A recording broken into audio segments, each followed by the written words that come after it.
What it is, what it do is TexxposedTv, exposing the good, the great, and the ugly. For those that sleep slow and just don't know, tell them who I'm with today. Yeah, this your boy Eazy Money, Easy with a Z, Mr. Get Motivated and Do Something. Mr. Get Money. Get motivated to do something. Yeah, money counts. Money's in there. Okay. Easy Money. I like your name. I fuck with that. Where they come from? How you get that? You came up with that yourself? Or? So, my name is Eric. So when I was young, you know what I mean? Like, how we grew up, everybody just had a nickname. So Eric, and at the time it was the whole NWA thing. So it was always Easy or Easy E. You know what I mean? And then my pops, you know, he would do mechanic work on the side, and so whenever his little customer would come, he would be like, Easy Money. And so I just kind of just, you know, it's just combination of everything, you know. It's kind of like saying, what up, bro? It's like, Easy Money, what's going on? You know what I mean? Like, so it just all fit together. Okay. And I like easy money, even though the money ain't easy. Yeah, okay. I feel ask that, you know what I'm saying? is the money easy? You know what? It can be. It can be. I'm trying to get on the, you know, where the rich people say, like, you could work for money your whole life or have your money work for you. I'm trying to get in that mode. Yeah, trying to get in that mode. Yes, sir. What you dibble and dabble with, like, do you? So, man, through the years, I've done it all. But right now, we're trying to start a car dealership. I probably got, like, literally, I had my wife call me this morning because we drove in from Phoenix, and my wife and my 17-year-old, they said, yeah, the police stopped by. You got too many cars out here. Mm-hmm. So, like, I'm at the point now, I got probably 16, 17 vehicles between two HOAs. The HOAs on my ass, like, here's the fun. So it's like, goddamn, we need to go ahead and get the dealership in motion. What they say? They say more money, more problems. Right, exactly. Right. All right. So, you said you came from Phoenix. Yes, sir. That's where you are right now. That's where you reside right now. Yeah, that's home base right now. Big shout out to Phoenix. I love it out there, dog. Like, I ain't gonna lie to you. I was fucked up out there. That's probably like that's where I got on them perkies and shit at. But you know, Phoenix, man, goddamn, Phoenix turned you up, bro. Turn me out, bro. I mean, it was a combination too, dog. So like, I was hanging with celebrities in LA, and I had just bought a house in Phoenix, and at the time, this was the whole perky craze, like Papa Perk. So. You know, I ended up doing that, and it was downhill from there. But we can touch on that later. But yeah, Phoenix is home base, so that shit was about a 17-hour drive out here. Damn. Yeah. Why drive? Why you ain't? So I was gonna fly, but it was gonna be a family trip. We got family in Austin. Okay. Right. So I came out here to fuck with Half Pint. Yeah.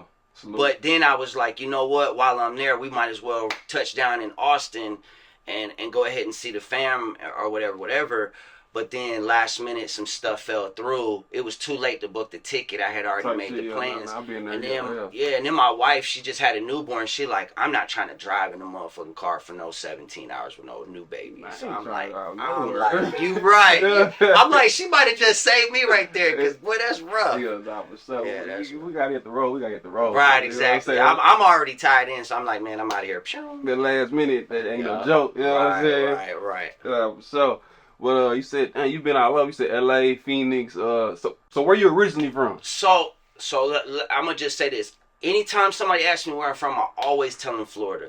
If you want to know like how my character is, the way I move and how I do things and say things and whatever, how I carry myself, I always attribute that to Florida. But I was born on an Army base in Kansas. So I was born on an Army base in Kansas, and then I lived in Virginia till about the time I was 12, and then I moved to Florida, and then Florida. It was there until I was an adult. You know what I mean? Okay. That's my first bid was in Florida. Oh, okay. Yeah. Okay. Florida man. Cut it out. You seen the memes and shit? Yeah. You think them accurate, or what's up with that? What's up? That shit, you know that shit, bogus and weird. Motherfuckers just be putting anything out there nowadays. Alright. So your first bid was where? That's funny. My first bid was definitely in Florida. I caught 3. Yeah. Okay. So, damn. You said you was in Virginia, is that what you said? Yep, I was in Virginia till about 12, and then my pops, he took a job down in Florida, so we moved down there. and that's where I was at. You know, I went to military or no. By that time, my dad was just. I used to look. My dad was a hoe. Right? Okay. So, you know what I'm saying? Like, real shit. Like, my dad was a hoe. So, I used to tell people, they like, why you move around? By the time I was in 10th grade, I had 12 school changes. They like, why you move around? I would just say, you know, I'm an army brat. But really, this motherfucker just had women problems. You know what I'm saying? Like, this man done had like 7 divorces, but you know what I'm saying? Like, he was doing a lot. Damn, so, how you got siblings or how would you? Yeah, like... so I got a brother. He's out in Tennessee. I got a sister. She's in Japan. And that's it. You know what I mean? You got a sister in Japan? Yeah, my sister's in Japan. She's married to a Marine. Oh, okay. Yeah, so he's stationed out there. So she's out there. She loves it out there, though. So, yeah. I ain't never been. I want to go, though.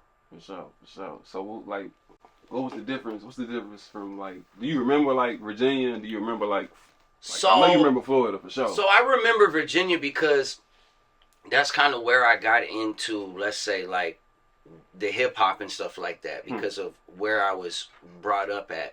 Back when I was growing up out there, it was 2 races, right? It was white and black. That was it. Virginia's the country, right? You know what I'm saying? And I know y'all can understand that because of Texas, but like back then, going to school, it was white, black, and you might have had a Asian kid sprinkled throughout. You know what I'm saying? But that was it. There was no other races. So Virginia's where I play. I was in sports at a young age, like 4. So I played football for 8 years, and that's just kind of where I was introduced and where my family was staying at the time. I guess let's call it what it is, like more into the black culture, right? Yeah. Because that's what we doing right now, right? So, and that's kind of where like the hip hop vibe and stuff like that. But see, Virginia is the South, but it's more like they style, at least back when I was there, was more East Coast. So like, was you in the hood or like where you in Virginia? So Virginia, there's hoods, but back then it's more like the country is the hood. Type shit. Right, you know what I'm saying? It's just old ass houses in the middle of nowhere type shit. So it's like, it's low class. Just put it like. Who you kicking it with? You kicking it with the white folks or the black folks? Yeah. All black folks. But because my school at the time my school was probably 80% black. Yeah. So it really wasn't, you know what I mean? Like my white friends, it was just really friends on the football team. Type shit. You know what I'm saying? What position you was playing? So, I mean, at 4 years old, what position does anybody play? But I grew up playing wide receiver. Okay. Right, yeah. Because I was tall. I was tall. You big, I was lengthy, and then I was playing basketball and stuff like that. But yeah, absolutely. So we was out there, and that's why I try to tell people, because I've been all around. I've been in the projects, all type of shit, right? But when you say country and when you say hood, they damn near the same shit. Right, yeah. You know what I mean? It ain't no difference, especially the ways, like how you survive and shit. Motherfuckers is just cutting corners to get by. Yeah. So hood, country, same difference. Okay. So like growing up, you know, being in the country with the, you know, the niggas. Shit, what was it like? They treat you different, how they treat you? So I'm gonna be real with you. I was born in 85, so as I was coming up, there was still racism in, you know what I mean, in communities.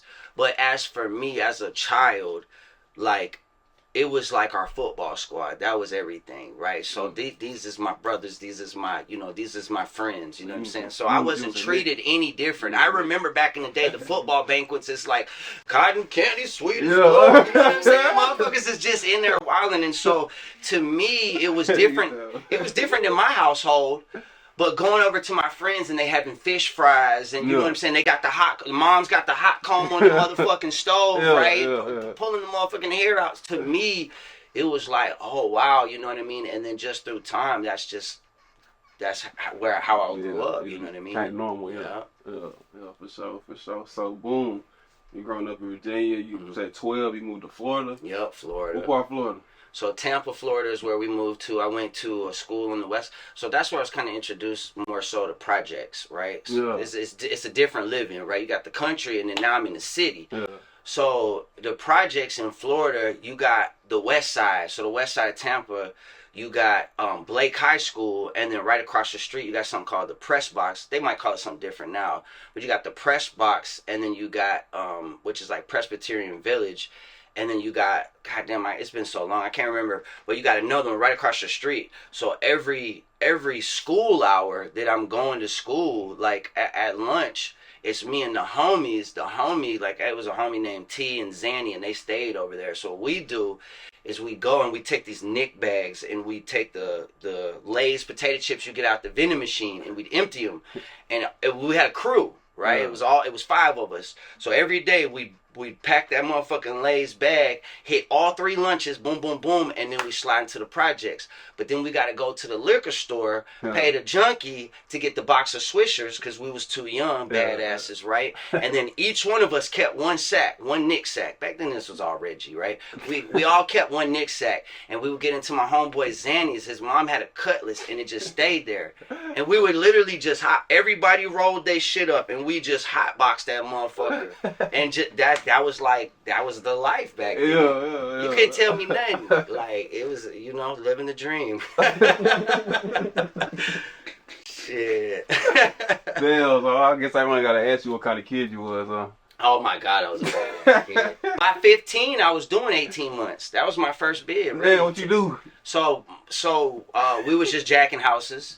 So I would go around and I would mow the grass, you know what I'm saying? And then I'd get my little crew and we'd hit the, like, oh, well, yeah, I'll take care of your grass, mow the grass. And then when they'd leave, we'd sneak into the window and hit the whole house. And so I had a string of those and got on probation, violated probation. So finally it was like, your badass is going up the road for 18 months.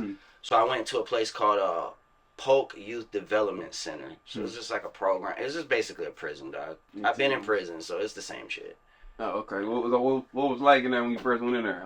That's what we call, so if you're from Florida, I don't know if it's the same out here. In Florida, you go to a JIT camp, right? That's gladiator school. Type shit. That's like, you fight all day. Yeah. Like, you look at a motherfucker wrong. It's like, it's like going that, down. You know what I'm saying? Yeah. It's the YO camps. They crazy as hell. They call them gladiator schools. So you out there, all you do all day is just learn how to be a better fighter and a better criminal. That's really all that goes on. Yeah. So moving from like Virginia to Florida, like I know the culture like completely like different. It was way different.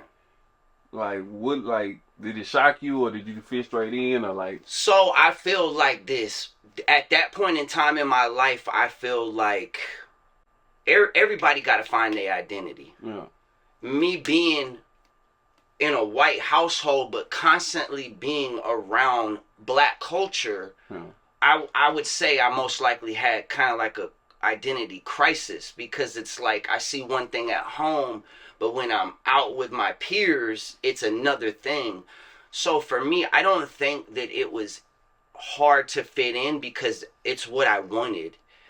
Black culture became just a place of comfort for me. So it was accepting. Like, I would go if I had any, because my house was abusive. So when I would leave and run away and shit, the black culture was what brought me in. You could stay the night. Yeah, we here for you. So it was more, it's not about like, cause you get, if you're a white boy, bro, and you in this industry, it's all, you're gonna get the same shit. Like, I'm 38, dog. I've been getting this shit from day one. It's like, what do you think, you're black? Or are you a wigger? Or you know what I'm saying? I've been hearing this shit my whole life. And it's not that, it's bigger than that. It's just, it's a community who accepted me for me.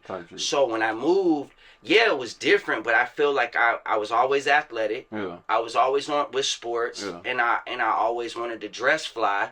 So it wasn't hard to fit in. It was accepting.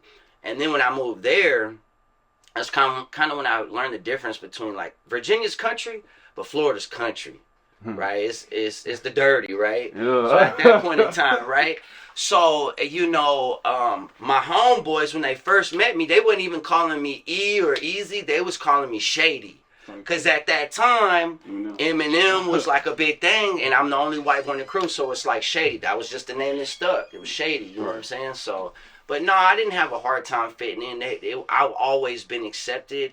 I don't know if it's an energy or something like that, but like, you know what I mean? People see that you're transparent, and yeah, you could, you're vulnerable, you could get got, but at this point in time, I think you know, God just had a way of always had people that fucked with me. Totally. You know what I mean? Yeah. So does Tampa have like the same type of like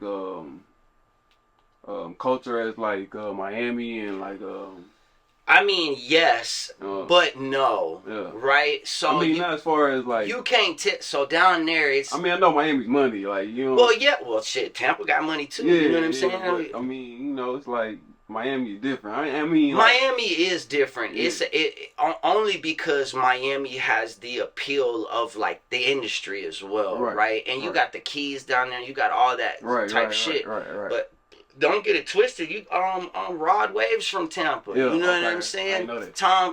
Tom Brady. Yeah, you know what I'm saying out there. Like Tampa's a cool spot, and out there it's kind of like it's sections, right? So like you got Tampa, but like say in the penitentiary, it's my homeboy means my hometown. If I say what's up, homeboy, that means we from the same city. Type shit. Right? It's in the penitentiary, and then it's for like riots or fights or something like that, it's sections, meaning like it's South Florida. So you got Broward, you got Dade, you got Cocoa, and all that type stuff down there, and then Central Florida. So Central Florida is gonna be like Sarasota, Tampa, St. Pete, you know, things like that, and that's how you lock in, at least when you're doing time. But it's not really, bro. When you go down there, same kind of slang and swag, and you know. It's pretty much the same. It's just a different location. Yeah. Type shit. Yeah. You answer my question. Yeah. So I see you hit up. You know what I'm saying? You got your teeth. Yeah. Your teeth is. Where you get that from? When you get that? When the first time you got your teeth done? So that is what I'm saying about where my identity that I've built off of. The foundation of my identity was built out there. I'm 38. I've had my gold teeth since I was 19. Yeah. Right? I've had them redone a couple of times. When I first got them done, I had 1, 2, 3. It was a 3 because that was the thing. Yeah. Right? Because back then, the aunties and the unks in the hood, they had the one right here or they had the couple on the side. Yeah. But I never forget, when I got into selling dope, I had a homeboy named Sticky, Scooter D. Right? And Scooter D had the 3-pack. And man, I'm his little mini me. He was putting me up on game, showing me everything with the trap game. I wanted to be just like him because he was older, right? And so like my first time I went to Apopka, Florida, right? So Apopka's right outside of Orlando. So that's where they was doing golds. That was the closest place I can get my gold teeth done. At the time I was in Zephyr Hills, so like if you know about that area, when somebody asks me where I'm from and I say Tampa, like I did, that was the first place I located to was Tampa. But Zephyr Hills is like a little country-ass town on the outside of Tampa. So you got like Zephyr Hills, Days City, Brooksville, sell a lot of dope on the back roads. Type shit. You know what I'm saying? So it's like, that's where I was at. And we went to a pop. I dropped my 3-pack. And then I remember I had like, and this ain't to glorify this. I don't live like this no more. But at the time I was wilding. I had a junkie staying with me because he was getting food stamps. He was getting a social security check. And then at the time, Florida was a pill mill. So he had the perks because he had cancer. He had stomach cancer. Damn, so I moved him in. When was this? This was probably, I want to say 2007, 2006, 2007. This time. Yeah. So at the time, I moved him in because he's too much money. Yeah. He just said, "Hey, look, I'm dying. I just want to get high till I die." Type shit. So like, you got to be careful with it, because when I say dope, I'm talking about crack. Yeah. That's you know what I mean. That was the dope back then, and they you can never feed a crackhead enough crack, dog. You know what I'm saying? But at the time, he hit for a check. Yeah. Yeah, I got you. Boom. I'm just, you owe me, because I knew he had the check coming. And then when he got the check, I went and I got the rest of my 8-pack. So, you know, I got the 8. Then my house got kicked in and everything like that. And that's how I did my first bid. I sold to undercover like 6 times. All right, hold on. Hello. God damn, we jumping all over. Damn, so you say you sold to undercover 6 times. Yeah, at the time. Shit, hold on. So what, like, okay, you was playing football. Mm-hmm. Okay. We done jumped ahead. Yeah. When did you like get in the streets? Like you told me you was like doing the Lays thing and like, so like when did you transition from like, all right, fuck these sports to I'm fully in the streets to? Okay, so that would be when I came home. Like, so at 15, I did 18 months. So you got to understand, if you've ever heard the term arrested development, right? It just basically means when you get arrested, if I get arrested at 15 and I do 3 years and I come home at 18, my brain is still in a 15-year-old mentality because I'm not in society. So these 3 years that I did incarcerated, I didn't mature at all, right? It's been to a halt. So when I got out, I was 17, finna turn 18. Now, remember I told you, I came from like an abusive household. So I've been trying to rip and run in the streets. That's why I started breaking into the things and, running around and doing shit. So when I got out, I had to be released to a parent because I was technically a minor. So I got released to my dad. My dad signed me out. I went back. I got a job at KFC, and at 17, I met a 33-year-old black woman. First woman I ever dated. I didn't get to date. I didn't have prom. I didn't have none of that. I'm locked up. 33-year-old woman named Janice. I was with her for 5 years. She moved me in. I'm 17. She's 33. And that's kind of how my involvement into the street started. She was a CNA, and next thing you know, I'm selling coke and crack. You know what I'm saying? So like, you can say she turned me out, really. But it was me, because when I got out, I said, bro, I was telling my mama this the other night.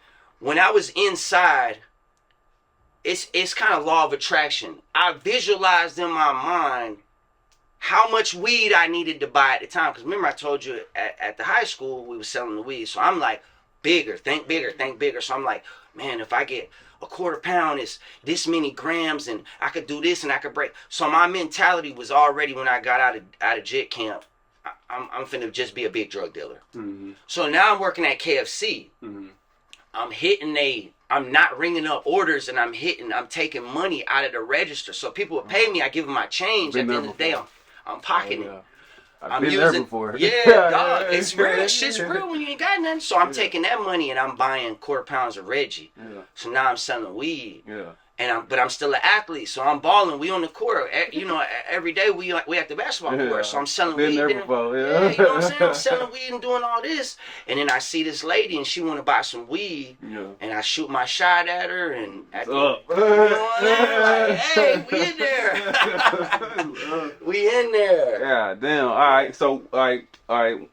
When you start rapping, like. So I started rapping at a young age. Like, I would say, like, my earliest memory of me rapping is over. This is coming on the radio. Hail Mary from Tupac and Scarface was on the radio, and I'm rapping over that beat. So like, studio wise, the first time I ever got into a studio was when I was 18. But writing music or poetry in school, like, I was just good at it. So, and for me, when I was young, I wouldn't go to sleep. I'd never forget it. It was like this little tape player, and the top was missing. And you could take that tape and record over that motherfucker, right? That shit, So you would play something off to the side and record on that tape. But that, like, I wouldn't go to sleep without listening to music. This was in Virginia. And, they just had this, like, they would play the hip hop. And then to this day, why I love R&B, because they had that, like, Quiet Storm. You know what I'm saying? So at that certain time, Quiet Storm come on, you know what I'm saying? And I'm going to sleep to this. So I'm really programming myself every night. And then because of the abusive household that I lived in, it was two things that I clung to besides sports. It was my pit bull, because my dad was a breeder. He had a kennel. And then it was music. Music was like my safe place. It was like, you know what I mean? Like, that's what I would go, and whether it be me crying or being, whatever it was as a child, that's my escape, is that music. So it became like a part of me, I feel like. You know what I'm saying? Okay. So that's deep though. We get goddamn, where Dr. Phil at? Yeah. Okay. You said the first time you got in the studio when you was 18. So yes, sir. Like, what motivated you to actually, like, start going to the studio and start, like, rapping? So I'm gonna tell you, back then when I got with Janice, the 33-year-old, I started selling a lot of powder. Right? It wasn't until my homeboy Sugar Boy, he came up from Miami. He taught me how to cook crack in the microwave. Type shit. Right? So it took my hustle to a whole nother level. But what it is out in Florida, at the time, it is normal to snort powder. Yeah. Right? So I was a powder snorter. You know what I'm saying? Yeah. So like we up all night. I'm drinking. Like at the time I had my phases. There was the E and J phase, right? Yeah, like Irk and Jerk, Easy Jesus. That, yeah, we all went through that. Everybody go through that, yeah. And then it was the Hennessy. Hennessy was just what it was. Everybody got through that. So now I'm up in the trap all night long. Right, and I got my box Chevy parked. I'm backed in. I got my I did it all. Right, I got my bottle on the top. I got my powder, and I'm snorting. So for me, I buy an ounce of powder. I take a quarter ounce out, and I whip that bitch back to an ounce. I still got an ounce of crack. I didn't lose nothing. So now me and the homies, we just bunking all night long. You know what I'm saying? Like, you feel me? And so that was kind of the life. But what we would do in those times, because it's country out where I was at. So it's trailer parks and it's these little traps and these holes that I had. So we're just sitting there all night long and now we freestyling, right? Mm-hmm. Because back in the day when I was with Zanny and them in the car and we hotboxing and shit, we would do the same thing. Back then it's like Mini Men was popular. So 50 Cent's Mini Men and we fucking fogged out. I can't even breathe in that bitch. And we freestyling and we rapping. So it just had always... I think it was just me being in the culture submerged. That was just natural. You know what I'm saying? And so fast forward to the trap days of my life, it's like we just sitting there waiting on, you know what I'm saying, jugs. Like, because when I grew up, a jug was a baser. That's what you referred to, a baser. Then the terminology... kind of a jug is like a you catch a jug, you catch a deal, you catch a play, whatever, right? Like a lick, yeah. Right. Yeah. So at that time it's freestyling and trapping, and my homeboy, he got a computer and decided to do like a local label, and so that was the first time I went into the studio. Yeah. So, shit, how they like? Cause I see you like you had like a little wave, you know what I'm saying? Yeah. Like, so like. How you go from like just hustling and rapping to getting real high to the point of where you on Vlad and going on tour and so this is what happened. I go through my trap days. In my mind, there is no other future for Eazy. I'm gonna be Scarface. Everybody wanted to be Scarface or a Top Shotter, like all the hood movies, right? So you just rapping just on the bullshit, just like at that time I'm just on pure bullshit. And I got bars though. Yeah. And I think where the bars parts come from being in Virginia. They were about lyricism, right? That's the different logistics and demographics of hip hop. It'll take you through a whole wide range of artistry. Excuse me. And so when I grew up in Virginia, my favorite artist was Nas. Yeah. You know what I'm saying? That's just who I fucked with. But at the same time, I'm still listening to Field Mob. Yeah. You know what I'm saying? So Field Mob is like, you know, they legends from Atlanta. You know what I'm saying? So my range was just wide. So I got bars and I'm down in Florida, but I'm talking about bullshit, in my opinion. Well, hey, everybody can talk about what they want, but at the time, I'm just talking about fucking hoes, selling dope, you know, the normal, right? You know what I mean? So from there, I got raided. I sold to an agent six times, right? He hit me 6 times, and dog, they didn't even cut me no slack. Like I got all 6 of them charges, and get this, every single time, it was a crack sale and a weed sale. Then on top of that, I had a pistol, so I had a gun charge. Then on top of that, when they raided my house, I had 3 more pistols. Then on top of that, they found cocaine the night that they raided my house. So now I'm going in, and you know I got to take the charge. And at the time that I was still with this chick, Janice. At the time, I found out that she had told on me in my discovery, right? Now it wasn't like she set it up. But what it was like after they raided, they pulled her to the side and they like, you gonna talk to us or we gonna stick you with these charges? And she's like, he did everything, it's all on him. I don't know. You know what I'm saying? Well, I mean, which that's human nature. Yeah, they had you. Yeah, they had me. They had me. You know what I'm saying? So it ain't no need for both of us. But still, it's at the time in my mindset, my young mind, it was like I wasn't trying to understand the next person's perspective. In my mind, bitch, you told, right? Excuse my language, but.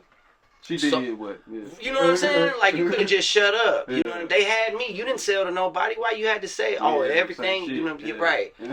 But anyways, in my mind, also I'm thinking I'm like chess with this shit. I'm like I already knew I'm about to do 3 years, and she's coming up. She's coming up every visit and seeing me, and she's like, baby, I'm gonna ride the bid out with you. We'll do wop. I'm gonna send you the money, and I knew she was down, right? And so I'm like I let her think whatever, and I already knew when I got out I was gonna shoot to something else, but she held me down most of my bid. So partway through my bid, my mama, I come back in contact with her. My mama didn't raise me. So my mama just told me flat out, this was probably about 1.5 years into my bid. My mama told me, she said, hey man, you want to get your life straight? You want to change in scenery? You want to do the right thing? Come up here to Michigan, right? And I'm going to show you how to get into college. I'm like, man, I'm a felon. I can't go to college. Well, I was wrong. So I got out. I dipped on Janice. Went up to Michigan, right? Took a bus ride, because in Florida they give you $100 and a bus pass, a Greyhound ticket, anywhere you want to go. So I shoot up to Michigan. It's a 3-day ride. So I get up there. My mama get me. I get into college. I start going to college. I meet my baby mama, right, in a math class. And so from there, my baby mama and my mama, I'm doing like little bullshit. Like I'm taking, at the time I got a little camera and I'm putting it on me, and then I got a computer, I'm playing the beat, and then I'm rapping over it and I'm posting it. Well, my baby mama was real. She's like, you need to like record and focus on this shit for real. And so I'm like, all right, cool. So then I just submerged myself into the Michigan culture, right? And so now I done been all these places, right? You so kind of got that Michigan in your reps. Like, yeah, so in the Midwest, right? Because back in the day, I had my mom would tell you, she said I had such a country accent, you can't really pick it up, as much. You have to be really not from the South to even think that I sound South. But I get it. Every part of the country I go to, they'll be like, you sound like this or you sound like this. But going out to Michigan, I stayed out there. I went to college, so I'm getting my student loans, trying to put myself on with the music type shit. You know what I'm saying? So now I'm getting the loans, and I'm booking bigger artists, right? So I booked Corey Guns from Young Money at the time. He was popping. I booked him. We did a song together. Got the show, and the show paid for the feature. Type shit. And then on top of that, motherfucker, I'm the promoter. I paid for this bitch, so I'm putting my face on the motherfucking flyer too. So then I just got a following in the city. They like, who the fuck is this? This white boy coming in. What city you was in? Grand Rapids. Okay, cool. Right? Okay. So I'm in Grand Rapids, which is like the second biggest city in Michigan. You got the Detroit is, Detroit, and then you got Grand Rapids. And so still got a lot of friends back there. Shout out to Gun Rule. But it's like the city got to know, it's like, who the fuck is this white boy with gold teeth, right? Coming in the city. Who the fuck is this? But I always been a cool motherfucker, dog. I always just been about business. Like, let's make money. So I think that was respected until it wasn't. It's like when you come in somebody else's city, you get some support for being cool, but after a certain point, they don't want to support you because they shit not taking off. Then it becomes hate. That's everywhere, yeah. It's everywhere. Yeah. It is absolutely true everywhere. But I had this guy from LA, or actually I take that back. He was from the Bay, but he was an A&R with Universal. So he hits me and he's like, man, I see your movement online. You've been doing your thing. Whoop-de-whoop-de-wop.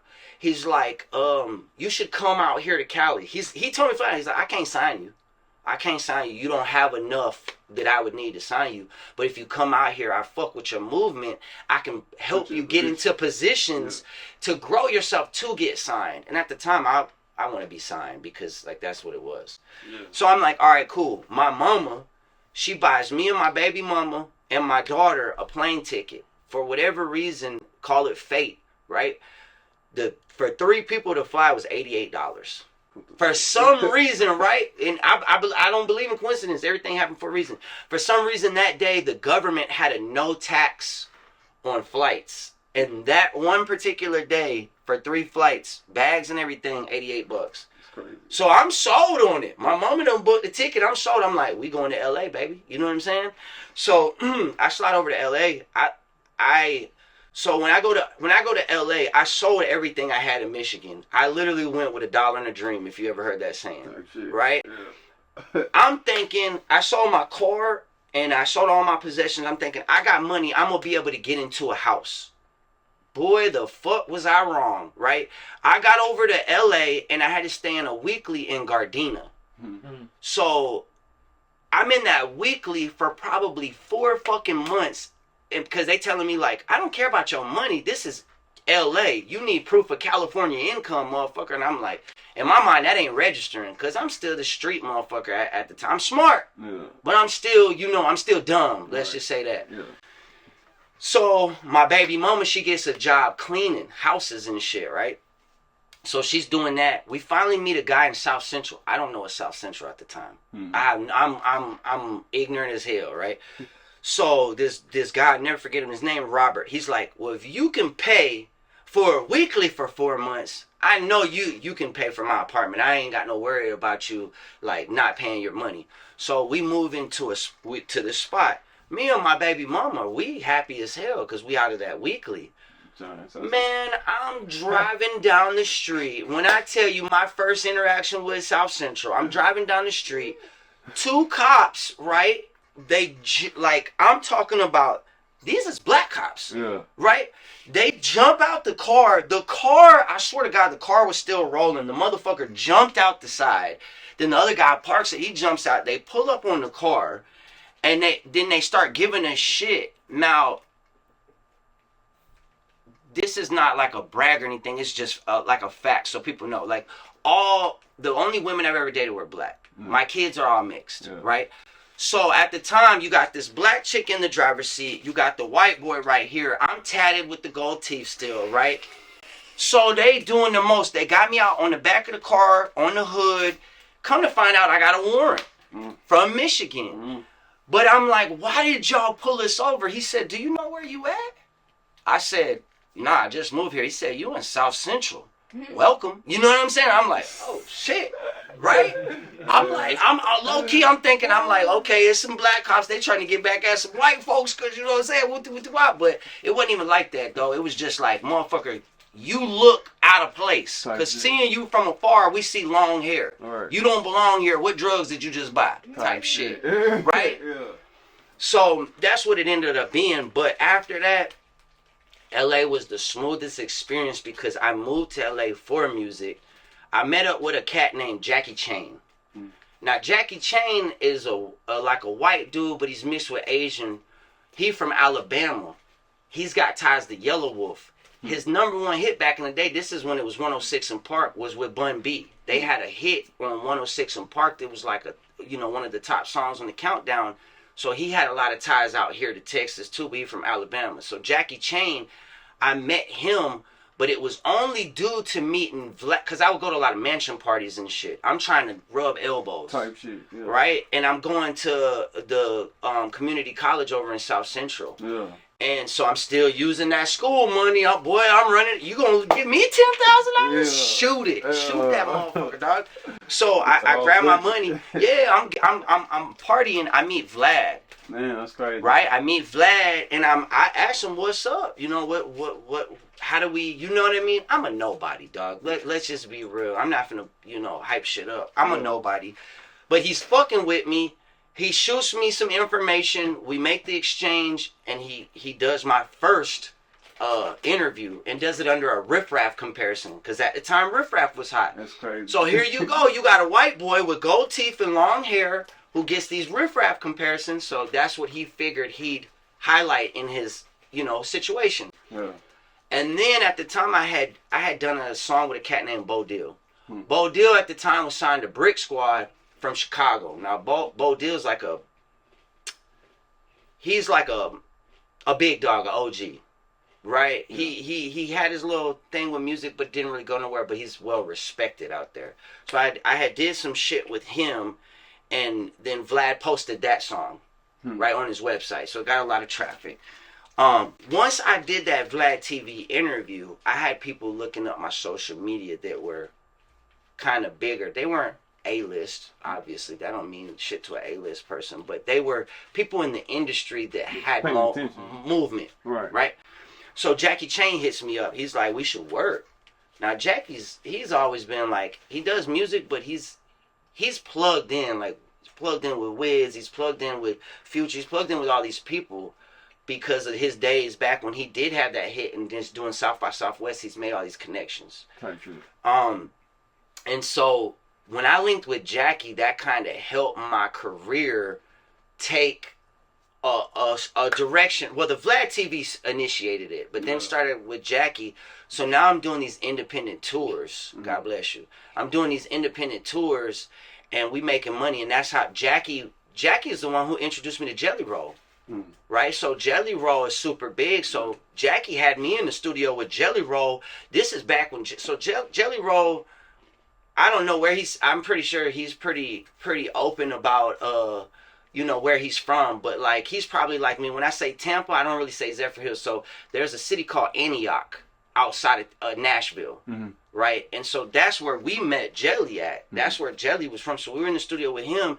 Jackie also introduced me to Little White, right, from 3-6. So we all went on a tour. Matter of fact, this is a matching tour. We all a tattoo we all got on tour together. This was like 2000 I want to say 16, right? We went on. It was me, Jackie, and Lil White. We went on this tour, and so getting with Jackie sort of opened the door to like. I was already knocking at the door, right? But he kind of opened it and let me in because he knew a lot of big dogs, right? Big people. So from there, I went to kind of doing my thing. I've been on like 9 national tours. You know what I'm saying? Who are you, or like who you been on tour with? So it's gonna be a lot of independent artists, but Little White is one, Jackie Chain is one. It's a guy named Twisted Insane. Twisted Insane fucks with like strange music, Tech 9, shit like that, right? My own tours. So it's just kind of smaller but bigger people. Like if it's not no motherfucking Drakes, right? But it's people that's got motion. They got motion and they can get paid. So what I would do. This is my business mind. You fucking with me, I see a business opportunity. Let me put money in your pocket and at the same time help my career. So what I'm doing, the same thing I would do, I learned the same way I would do the shows in Michigan, booking artists, grab a feature, sell the tickets, make my money back, pretty much break even or make a couple dollars. I started doing that with touring. So now Jackie was just the homie. He just blessed and showed love. But business is always going to be business. That's the one thing I think people get confused. Somebody could fuck with you, but business is business. People ain't doing shit for free, dog. Right. Everybody got their own situations. Right. So you got to make sure you respect somebody's time and pay for their time. Right? They might cut you a jug on it, but it's not going to, like, there ain't nothing free. And if it is, question why it's free. It got to make sense. Right. So the thing is right, like, so we've got this situation where people are saying like, I normally charge $3,000 for a show, but for you, if you can book 10 of them, I'll go on tour with you and just give me $1,000 a show. So in my mind, not only is that a way to attach myself to a bigger situation, piggyback, but also to make some bread. Because if you telling me that you charge 3, normally I'm coming, bruh. Or right, to make it even like, cause now I got you. So now I'm gonna go over here and I'm gonna go through my little network I created, because remember I'm moving all around, so I don't fuck with people from all over. Hey, I got these shows with this artist. Y'all willing to book? Yeah, we willing to book. My man's normally charges 3. Both of us together, we gonna give it to you for $2,500. They like, oh shit, that's cool. So now I'm making more than the main artist. He's making $1,000. I'm making $1,500 plus merch sales, right? So this is what I start doing throughout the country, and it worked, dog. And for whatever reason at the time, Facebook was really popping. So I would put these videos out how they do now. It wasn't as many influencers back then. But I would go on Facebook. I get 4 or 5 million views on my shit. I remember them days. So I had real motion. And then basically, man, just on some real shit, so I come back. I'm slowly but surely starting to dibble and dabble with painkillers, right? And then my baby mama say she want to leave me. For her, the move from LA to Arizona was horrible. She was a black woman cleaning houses. LA, Go ahead. Why you go to Arizona though? Like, why you leave? I'm gonna tell you why. I'll tell you why right now. We were staying in South Central. Yeah. Right? We had a daughter, so a girl who I consider mine. But when I met my baby mama, she was 10 months old. She's not biologically mine. But that was my baby, right? And so she didn't get a chance to have her dad at that moment in time in her life. So I was her dad, right? So she was about to start actual grade school. I didn't want to be... I never had a problem in South Central. But you should always want better for your children. So I wanted a better either public school area or whatever. I just didn't want to expose her to certain shit. Right. And so I had just finished a tour and then a one-off. Michael Sauce, right? Mike Fields, whatever he wants to go by, right? He had booked me in a one-off. So I came back from a tour, then I had a one-off in Denver, a solo show. So I came back to LA with a pocket full of money. And a pocket full of perks, right? Because Mike's mama was going through like chemo or something, and so I was just pocket full of tens at the time. But so I get back and I have a conversation with my baby mama. Says it's time for us to put down some roots. We need to move. But anybody who knows LA's always been more expensive, right? Now there's some cities catching up, but back then it was just. You paying $2,000 for something in LA and you paying $800 back in Michigan or something, right? $2,000 efficiency. Right, exactly, right? Yeah. So I said it's time for us to go, and because I'm not from here, I know I can get a better bang for my buck somewhere else. So I'm thinking, I'm like, man, I'm doing so good in LA though, right?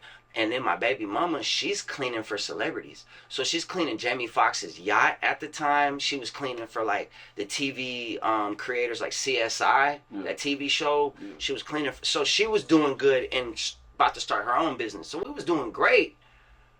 But my dumb ass trying to be cheap. I'm cheap, bro. Motherfucker who knows me, I'm cheap as hell, right? So I'm cheap. I'm trying to save money. So I'm like, what's the closest place I can go to and still tap into this culture over here, right? This business that I done, this network that I created. So I pull up Phoenix. At the time, 5th most populated city, 4-hour drive, yada, yada, yada. I'm like, oh, we in there. Let's go, right? I put a lease with an option to purchase on a house. I'm about to buy this motherfucker. To me, now where I stand, I know they're just cookie cutter neighborhoods, but it was the nicest house I had ever been in. So I'm feeling like I done had an achievement, right? This ain't nothing but a $200,000 house, but I'm like, boy, I'm doing my thing, boy.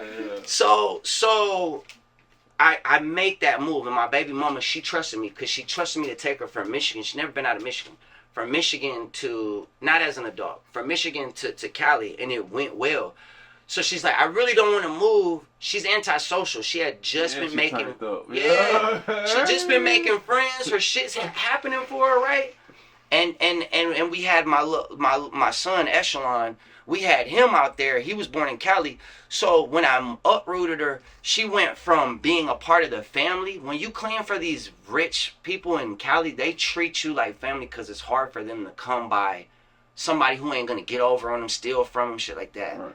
So that was a place where for Christmas you might get a car if you're a cleaner or something like that, right? Then we moved to Arizona. When you talking about California is liberal as hell. Arizona at the time, conservative as hell. So for her, she's going into all these, I'm white. So understand when I say this, there's no prejudice. She's going into all these white folks' house, right? And they're treating her like the hell. Like she felt degraded.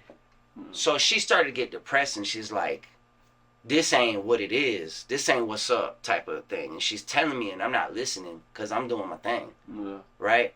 So fast forward, we get to that space where she's like, I'm just not happy. I don't want to go. I don't want to be with you. I don't want the kids. I don't want nothing. I want to disappear. Instead of me understanding that she was... What you doing at this time? I'm full blown in the music. Like I'm literally like the whole stand in front of the mic and do your rap. Like I'm just booking shows just off of that. Yeah. You know, in Phoenix. all over. Okay. Because you got to think, I'm from Florida, but I had a lot of motion in the Midwest at the time, and then moved out to and then I'm always networking. I've always been a networker. Right. So and even if sometimes I got to book a show where it's like a 50-50 door split, but you gonna promote it. I know I ain't coming there and walking away with nothing. Yeah. You know what I'm saying? So, so we go through that. When my baby mama tell me she want to leave, I'm gonna be real. I'm tender dick. Right? At the time, I'm a tender dick. It is what it is. So I'm like, my whole world is crashing because I loved this girl and yada, yada, yada, right? This was my first heartbreak. So I'm popping perkies like a motherfucker. Pop, pop, pop, pop, pop, pop, pop, pop. Right? I'm driving from Phoenix to Tucson because Tucson's by the border. I'm grabbing 100, 150 perkies at a time. I'm coming back like, yeah, I'm going to sell them so that I can just get high for free. Man, I probably ate all 100 of them goddamn perkies. Chewing them bitches. So that's kind of how that went. I went from LA to Phoenix, and then when I got fucked up on them perkies, I lost, like, we gonna just, right? I got fucked up on the perks. My baby mama wanted to leave me. I lost my house. I bought a trailer thinking that the trailer was the answer to, I had a pocket full of money. I said, this trailer's gonna be the answer. Ended up buying it. It was a bando. There was no wiring in it. There was no electricity, no water. So now I'm literally homeless, basically, right? This person done got over on me. My kids running around barefoot on these floors. Like, I'm scared they're going to shock themselves with this exposed outlets. It was just, dog, it was rough, dog. And I was just a flat out, let's just call it what it is, man, because, you know, I'm not tripping. I was a junkie, dog. I was living on a stopwatch. When this perk wears off, I got about 3 hours before I'm about to start withdrawing type shit, right? And I'm not at this time, these blues, I'm not popping no one. I'm popping, like, I need 6 just to feel right. So how you shake back from that? Okay, so I end up getting caught up in fraudulent schemes in Arizona. So I left my last tour. It was in 2017. I left. I didn't do North Carolina and Kentucky. I came back home because I was withdrawn. Yeah. My homie I had on tour with me, I brought him. He was getting a perky shipped in a teddy bear. He'd have his bitch he'd have his lady, he'd have his lady, right? Yeah. He'd have his lady. You know what you mean. Right. Unsold a teddy bear, put him in, mail him to our room, and then we get in person. We getting messed up, dog. And at the time, I never forget, I was living so reckless. He takes these perks, and then we have a stop through Ohio. He gives a couple of them to the dude in Ohio. The guy takes the fucking perks, mixes it with the China white heroin, presses some shit up. This was before the Fetty. This is before fentanyl. Yeah. Presses them up. We go and catch a play, right? And then on him catching the play, right, we bust down the lick, so to speak, right? We bust down the play. He's like, man, you with me? He kept it real. He's like, you with me, man? You get half of this shit. Because he didn't even really make, you know what I mean? He didn't spend nothing for it. So then that's when I went and we put the diamonds. I went to St. Louis for a show and I put the diamonds in my mouth. Yeah. Shit, he just gave me, you know, all this money. I'm like, shit, let's, you know what I mean? And he didn't have no goals and he wanted goals. So I'm like, I'm going to take you over here to Coleman's, which is downtown St. Louis. Yeah. You know what I'm saying? So that's kind of like how that worked out. I came home and then I fell off like a bad batch of dope, dog. I fell off bad, bro. Seriously, like I'm to the point now my addiction and my income ain't matching. I'm spending this much on drugs and little by little because I done stopped fucking with the music and shit. I done just said fuck everything. My money is decreasing, right? And so I lose all this shit, do all this shit. Now next thing you know, I'm caught in a fraudulent gift card scheme. Right? So at the time, merchandise gets taken from the store. Somebody goes with their ID. You get 3 returns from Home Depot. They give you a gift card. But at the time, it's a guy they called the Card Father. Yeah.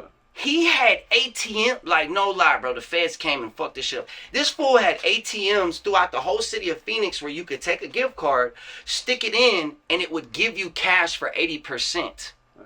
Of the gift card. So you know, if you're from the hood, you know EBT is half price. Motherfucker, you giving me 200, I'm gonna give you 100. A gift card is half price. If you've ever sold dope or if you've ever been in the hood and bought some shit like that, it's always half price. Even in the penitentiary. If you bring me a pair of shoes, them bitches is half price, right?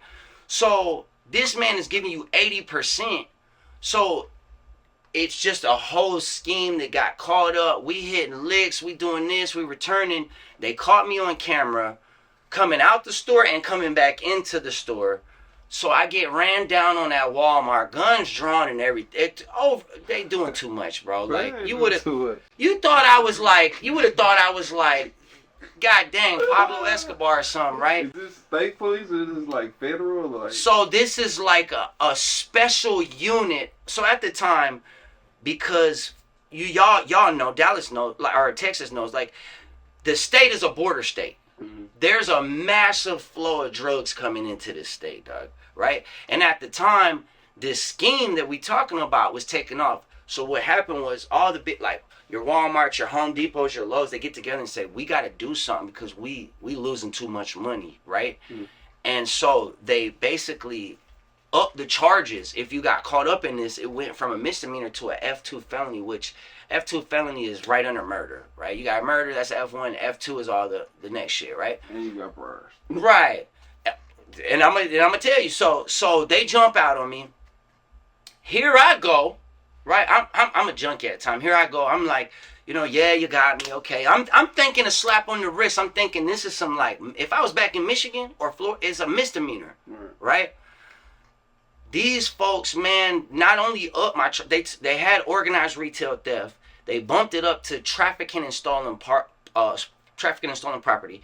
and then like the next thing you know, I couldn't get out of jail, right? So now I'm fighting this shit, and I'm like, nah, I'm not gonna take this. Long story short, dog, I sit in the county jail for 13 months fighting it. The judge, they begged me to have a settlement conference, cause I'm like, fuck a settlement conference if you ain't coming up. They offer me 7. They not trying to give me nothing less than 7. I'm like, you gotta be kidding me, right? But the judge sees I got 13 prior felony convictions. He's looking at me in the courtroom like, motherfucker, like, what is you doing? So I can't get these motherfuckers to budge to save my life. I'm like, fuck it, I'm taking it to trial. Yeah, everybody wants to. I'm standing on business. They didn't say that back then, but I'm standing on business. I'm taking this shit to trial. Take it to the box. That's what they tell you, right? Take that shit to the dough. So that don't work out well for me, right? It really don't. These motherfuckers took the time. I had a pro bono lawyer. I had the state attorney and I had the judge. And they finally talked. They practically begged me to take this settlement conference. In my mind, settlement means you want to settle, right? They still trying to get me to 7. They sit me down. The judge gets a piece of paper, right? He says, this is what he tell me. He said, you like football? I said, yeah. I said, yeah, okay, yeah. Where are we going with this? He said, this right here, this is the 1 yard line. You see this X right here? This where our case is at. We finna punch this bitch in. You need to take the 7 or you gonna walk away at trial with 20. And I'm like, this what you called me here to do? I felt played, dog. Cause my motherfucking lawyer, she didn't tell me this is what was. She knew. It was like they was working together, dog.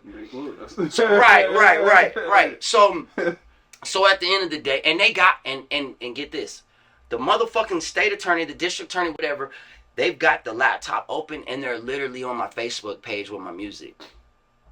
So I'm trying to tell them, hey, I can be a productive member of society. This is what I do. This is the money I've made in my past. I think that made them hang me more. Oh, you want to be a motherfucking rapper? Okay, I got you. You know what I'm saying? So it was no love in the courtroom. So I was so pissed. I said, man, give me the motherfucking paper then. I'm signing this. Boom, boom, boom. I signed it, and I'm up the road for 7, dog. Like, you know what I'm saying? In Arizona? Yep, in Arizona. Yep. How long you end up doing on it? So I did basically 6. Yeah, 6 on the 7. I just finished parole. Damn. Like, you know what I'm saying? Like, my parole officer, well, he was all right as long as you did what you had to do. Welcome back once again. Man, I appreciate it. God damn. Why you had to do the goddamn 6 out of 7? So there is like, they run it like federal. Oh, so they going up 85%. No, 80. You gonna do 85%. You gonna do 85% unless the judge say you maxed out, right? So you can't get out. Cause I think y'all system, matter of fact, y'all county jail shit is probably super sweet. I think I heard y'all got like 35%. Yeah, that's crazy. Yeah, then like state is Like 50% or something? 50, and then let's just add, probably put like 80. But that's smooth, because I was a non-violent offender. I would have loved to did 50. Yeah, nah, they fucked you. Man, bro, no lubrication. They fucked me, no lubrication, dog. But I'm gonna say this. This is what I want to say, because I want to make sure I'm being real with who I am. Like, I do believe, had I got out, I believe God is good, bro. I believe personally, it's always a higher power at play. And had I got out early, ain't no telling had I would have been switched my mindset. Yeah. I would have felt like I got off with something, I can go right back. Yeah. But it's them days where you literally tap. I'm crying out. I'm tapping out. Like, I get it. I get the message. Like, let me out. I got it. I be telling them folks that shit work. Hey, bro. but it's them days where you at your lowest point. You like, I fucking get it. Like, help. And you still gotta run that motherfucking time. There ain't no you like, I love you. Like, this is like, if I could imagine guys like, I love you, but your ass staying in that motherfucking jail cell till your time is up, dog. So, but the shit I learned about myself, right? Because that was the first time I opened the door to want to know, why the fuck do I have these junkie tendencies? And if people is real with theyself, dog, like, it's a lot of junkies in today's culture. You might not want to admit to it, but you have, let's just go politically correct and say you have addictive personality. You have addictive tendencies, codependency. It wasn't until I tried to figure out why am I so fucked up? But I wouldn't have never tried to go down that rabbit hole had I not had all that time. You know what I'm saying? And so it was shitty to do that fucking long, dog. But I'm thankful for it looking back. Type shit. You know what I'm saying? Everything happens for a reason, dog. Type shit. Damn. Nah, I like how you put that there. Nah, yeah. So shit, you back, you know what I'm saying? Yes, so sir. like what's the campaign, what's the move, like what we doing?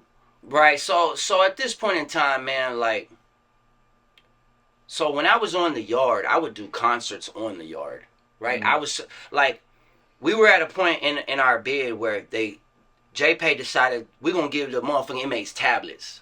Type shit. What? Yeah. You know what I'm saying? Oh my God, you should heard. have seen the yards. It was like, we getting tablets? You know what I'm saying? So motherfuckers was buying music. It's supposed to be like, I got 600 songs on my tablet. Man, I got 600 beats. No, you know what I'm saying? Like, I mean, because I know they got beat tapes on this motherfucker for sale. So I'm buying these beat tapes and I'm writing. I literally, so I'm not sure if I want to go on this subject. I don't want to touch on it too much, but we talk behind camera. Arizona prison is segregated. Right? You got Woods, you got Chiefs, you got Pisces, you got Chicanos, you got Kinfolk, right? Kinfolk is black, right? I decided, because I'm not from Arizona, that I would run black. Because my children are mixed. When I sat down, or when I got to the county jail in Arizona, when you sit down at their tables, the white boys' tables, they had swastikas on them. So that alone was enough for me to say, I can't side with this. Now, I'm not going to say, during the time now, not every white boy that runs with the whites is a skinhead, right?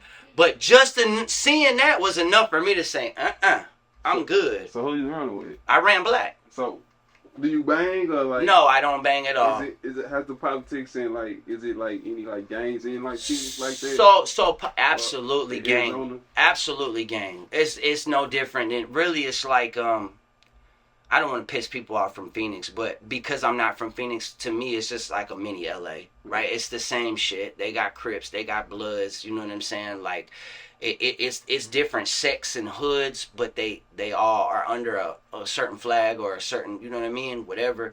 So I'm not a banger, never have been, because I felt like gang bang would stop me from getting money. I'm trying to fuck with anybody who's trying to break bread, right? And when you and then when you white, if you want to just be all the way real with it, right? And I'm not knocking no white dude out there who bang, right? I know a lot of GDs that are white, because in Michigan that's like a notorious, it's more GDs, right? I feel like each demographic has what they like have a lot of. But from my understanding and being in the culture as long and having the conversations that I've had with OGs, when you're doing time, you come across a lot of people. Technically, white folks it never was really meant for white folks to be a part of a gang, right? If you go old school and what the gang was supposed to be originally and what they believed in, white boys was just never supposed to be introduced to that. Now, as with everything, we evolve and things happen, right? But it's just, I just never wanted to be a gangbanger. Never knocked it. Have a lot of friends, right? But I'm not affiliated with anything particular. I'm my own man.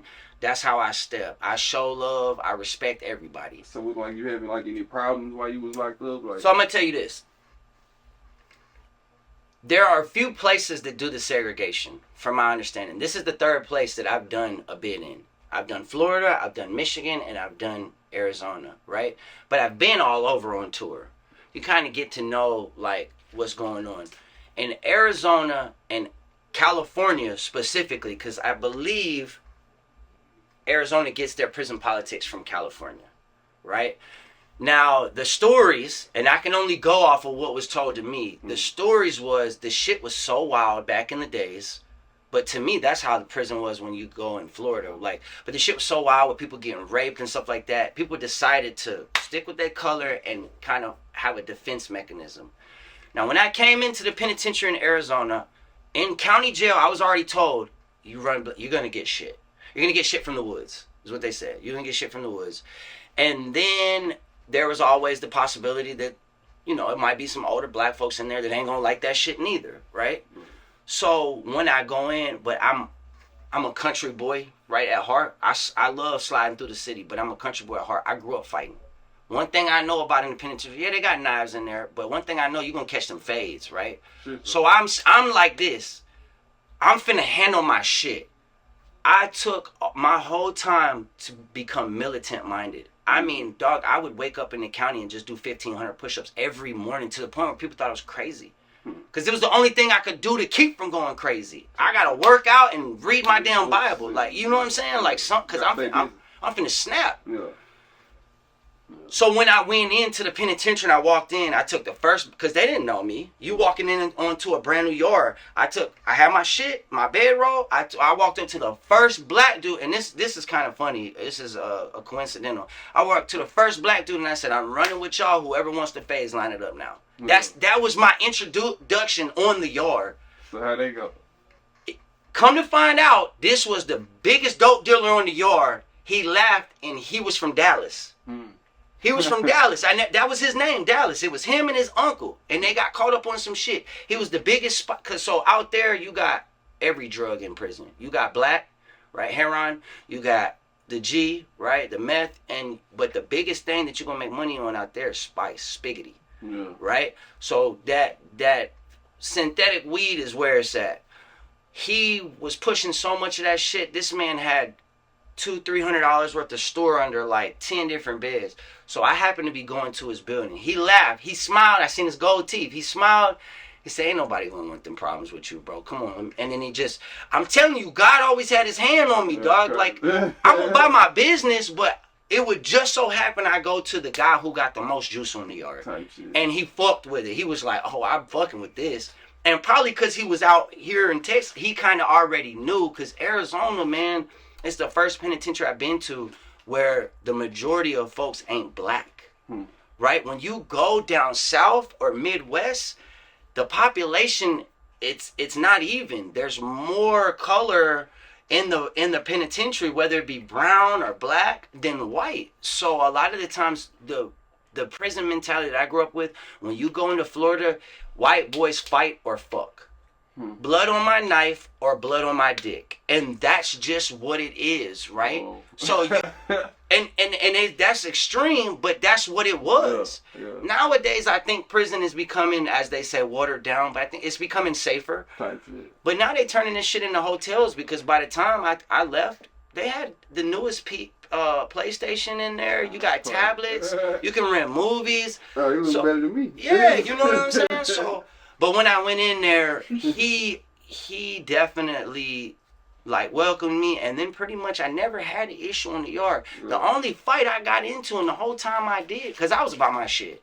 But like I said, I was militant minded. I'm out there working out all day, every day. I was ready for anything, right? The one thing they told me is they said, you know, you running with us, we're outnumbered, right? So out in Arizona politics, whites and Mexicans link if there's a riot. These are yards that have real ass, whole ass riots. Like, they gotta call the National Guard in. It happens on the regular, right? So you got, let's say on the yard, you got, you know, 1,000 people. Out of them 1,000 people, you might have 150 black folks.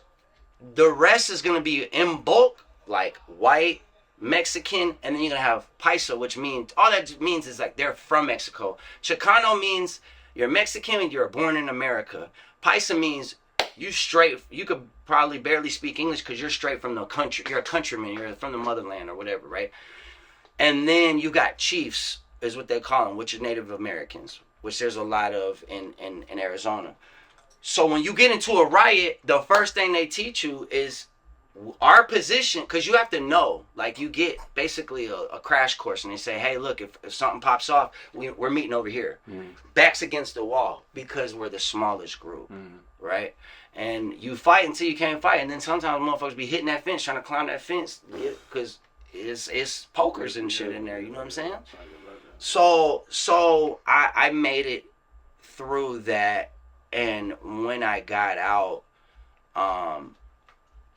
when I was in, so it's kind of hard to explain. When I first went in and when I left, it was more watered down. But when I first went in, if I run black, so I had a situation a couple times when you get ink in there, right? Like, I didn't get any tattoos this go around. I've been slung for a long time. The best person on the yard, the best tattoo artist was a white boy, right? He can't, even though I'm white, he can't run ink on me because I run black, right? Also, if I had somebody I was fucking with, and this goes for anybody in there, if you black and I'm white and we run our parts, and we can talk and have a conversation, but if I smoke a cigarette, I can't pass it to you. You can't smoke behind me, I can't smoke behind you. You can't come to my house and sit on my bed. Type shit. If you're not in my race, then I'm running in. Type shit. So, and that's how it was when I first fell. And then I ended up getting on a work yard, and you know what I'm saying? Like, I'm working for Swift. I'm driving big rigs and shit in that motherfucker. So by the time I left, I had it made. Even though I was complaining, but I had it made. So I want to say, like, in my demographic with the people I ran with, I wrote music the whole time. And you know what I'm saying? Like, I'm doing concerts on the yard, and everybody's telling me, E, you got a message, you solid, don't stop doing it. Because I'm going to be real. Like I told you, I'm 38. I said, man, my music career is over with, dog. You know what I'm saying? I felt like maybe I tapped out. And I'm telling you, from an 18-year-olds all the way up, dog, everybody was just like, keep going with your shit, bro. Keep doing your shit. Stay with it. And so that's what I decided to do. I got out, got on my feet. It took a second. And that's what we doing. We pushing music. We pushing positivity. The main thing is we pushing redemption, right? So, like, how many motherfuckers you know you want to give up on? Sometimes you got to give people tough love. Feed them with a long-handled spoon is what they used to tell me. But we have certain ones of us who have that DNA in us. We got to bounce back. We got to come back. And my motherfucking future is going to be greater than anything I've ever done in the past, good or bad. And that's the message. Like, motherfuckers who struggling, if you're struggling with addiction, if you asked out right now, you ain't got no money, just keep pushing. And the people who are counting their people out, don't count them out. Just pray for them and let them go, man. They going to make their way back around, hopefully. Damn. So then we got new music coming away. We got music, so I'm going to run through it real quick. What we doing? So check it out. I got a project with 808 Cartel, right, that I did in LA. It's my homie called Alexis, super dope singer. He was in Phoenix. He lives in LA right now. I got some stuff with we got some stuff set up with one of like Eminem's old artists. He's up in Michigan and stuff. He was signed with Shady. I'm about to go to Michigan next month. We're gonna do something with him. It's a cat. Shout out to Willie North Pole. He was signed to like Luda back in the day. He's basically doing his thing in Phoenix right now. We got a lot of shit. I'm out here in Dallas. I'm trying to work with some folks. Lots of new music on the way. Thank you for the interview, dog. You've been great. I appreciate you having me. We got 15 seconds left. Give me a drop. This your boy Eazy Money. Y'all go out there and get motivated and do something. You know what it is, man. Stay true to yourself. Much love. Thank you for having me, Dallas.